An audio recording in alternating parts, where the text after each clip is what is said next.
All right, welcome to The Explainer. Today, we're diving into something pretty intense, a belief system that says world leaders are being held to the ultimate standard. We're not just talking about approval ratings here. The idea is that their power, it's not just a job, it's actually a divine test. And you know what? The final exam could literally cost them everything.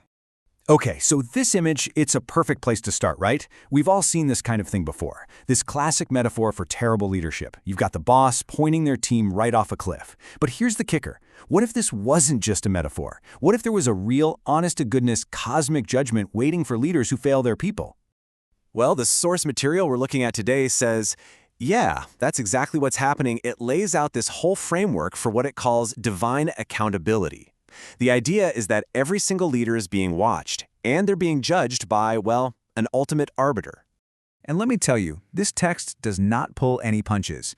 It kicks things off with this incredibly powerful ultimatum. Just listen to this.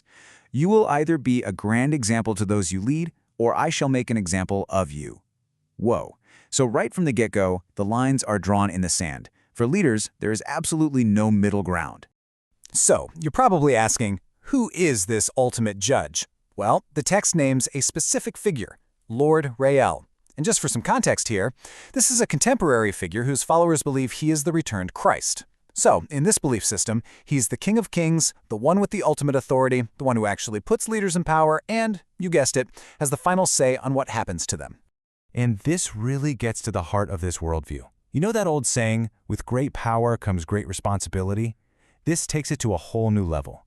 It's like the burden on a leader is exponentially heavier. They're not just judged on what they do. They're judged on the direction they steer the entire ship, the whole flock. Okay, so how does this all play out? How does this divine judgment actually work? Well, the text says it's happening right now. It's a trial, a modern-day test for every single person with any kind of power. And I mean everyone. We're talking the whole shebang. Political leaders, religious leaders, CEOs, generals, you name it. The entire spectrum of power. If you have influence, you don't get a pass. Period. Now here's where it gets really crucial. This test, it isn't about winning an election or hitting your quarterly numbers. No, the stakes are so much higher. This is a trial to see if a leader earns their spot in what the text calls the new kingdom, basically a prophesied new age for humanity. But here's the twist. According to the source, most leaders are failing, like failing badly. It says they've gotten haughty and forgetful. They see their power as something they achieved, not, a divine loan. And by doing that, they've basically thumbed their noses at the very source of their authority. So, as you can probably guess, a test with stakes this high, well, it's got to have two very different outcomes, right? And the text lays it all out in really stark black and white terms. So you've basically got two paths. On one side, there's the righteous leader. They get rewarded, they earn their place. But on the other side, the haughty leader. They face what the text calls unspeakable consequences.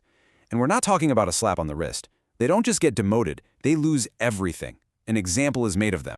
And listen to the way this downfall is described. It's so potent. The text warns that their divine blessing, the very power that put them on top, will become a burdensome stone that will soon pull them under. So the very thing that lifted them up becomes the thing that literally drowns them. Talk about poetic justice. Now, this text doesn't exactly end on a happy note. It wraps up with a final, really direct warning. And to give it some serious weight, it pulls directly from ancient scripture. And to make sure the consequences are crystal clear, it drops this incredibly intense passage from the book of Jeremiah. It calls these failing leaders shepherds, and then warns them, "The days of your slaughter are fully come, and I will break you in pieces." Wow, this is way beyond just losing your job. This is about total, complete destruction. And this is what it all builds to, this final call to action. And it's not a suggestion, it's a flat-out command. Leaders have to lead righteously. And they have to do it in the name of the authority this text claims is the one true King of Kings. So what are we supposed to take away from all this? Well, this text lays out a really specific, pretty radical vision of accountability, right? One where leaders have to answer directly to a divine judge. But even if you set aside the specifics of this belief system, it forces you to ask a much bigger question, one that applies to all of us no matter what we believe. When any leader claims they're speaking for a higher power, whether that's God or history or the people, who actually holds them accountable?